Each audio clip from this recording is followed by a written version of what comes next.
when here in my house, when some people said I was in ICU, I think my ICU here is a good one because it allows me to do one or two things assisted by my comrade, Mama Janet, who is here, from a distance, as you can see, safe distance.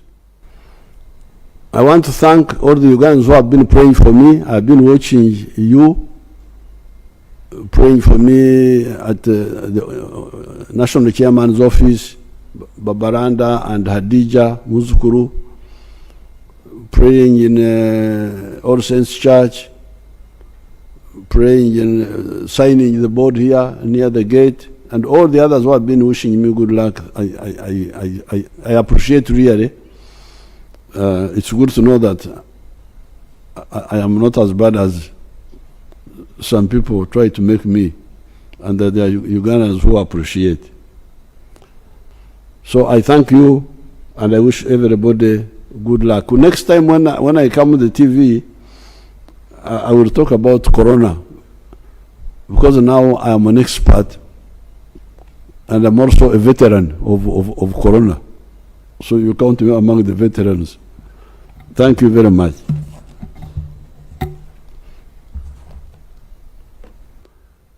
Now, apparently, when I was writing this short speech, when here in my house, when some people said I was in ICU,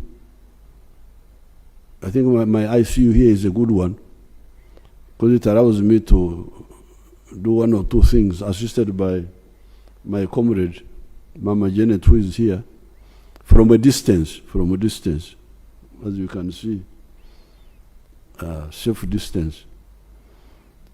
So when I was writing this short speech, I asked my people, and I would like Omguruska Seija and his team to cross-check these figures, but because if they are true, they are very interesting. The import substitution value of these industrial products, these small industries of ours here, for Mitaimbwa, for all these Sabuni, those low-tech industries, apparently the import substitution value of these industrial products is about US dollars 3.6 billion. I didn't know that these small factories of Mitaimbwa, steel bars, soap, all these our little factories, that they are saving us a figure of $3.6 billion,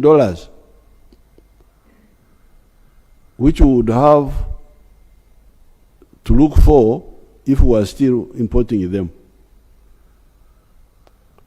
But they are also apparently bringing into the country as export earnings US dollars 1.6 billion.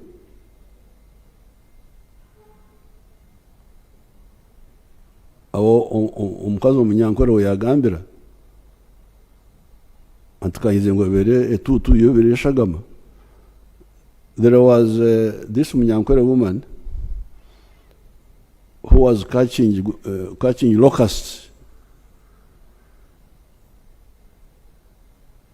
You know, the other time when you had a problem of locusts, when they were threatening us, many people did not know that some of the Ugandans were not happy with me because I killed the locusts quickly.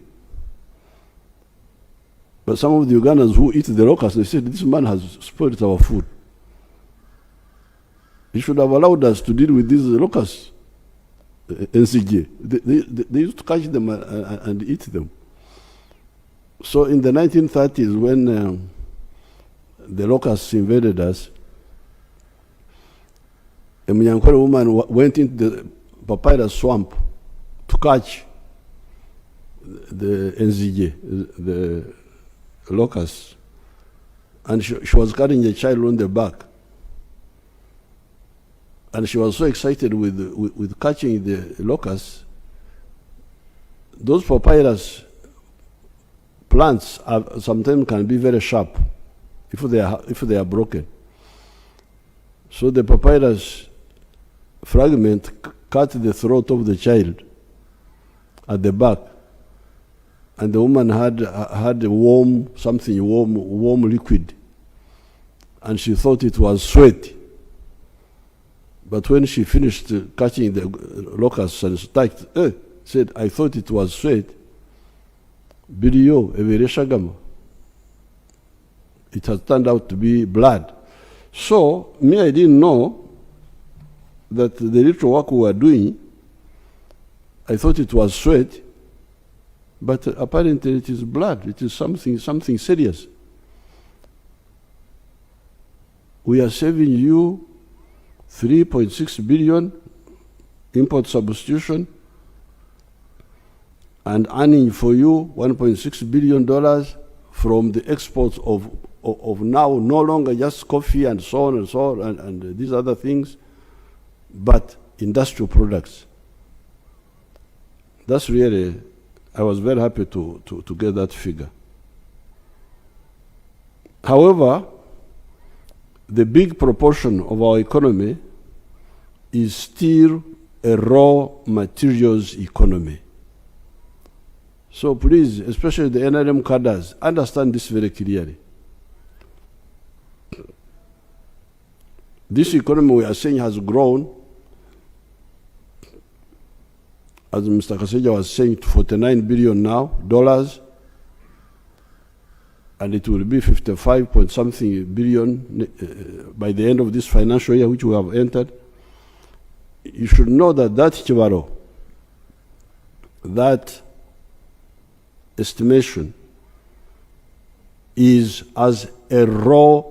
mainly a raw materials economy. Economy ekyali mu kutunda embidde, selling the embidde, the sour bananas before you process them.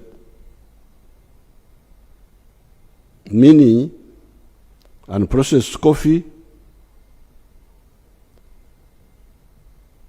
although I am putting on fine spinner's shirt here, still much of the cotton is sold as raw material. Maize, you can imagine we sell maize, owempeke, maize of grains outside, and then we import animal feeds, you can imagine. Animal feeds are from mainly maize.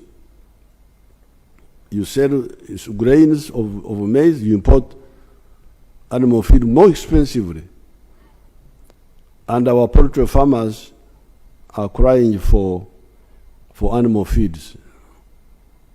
And the other people of the pigs and so on. And even the cattle people. Until recently, we have been importing leather from outside. You can imagine, amaliba, skins and hides.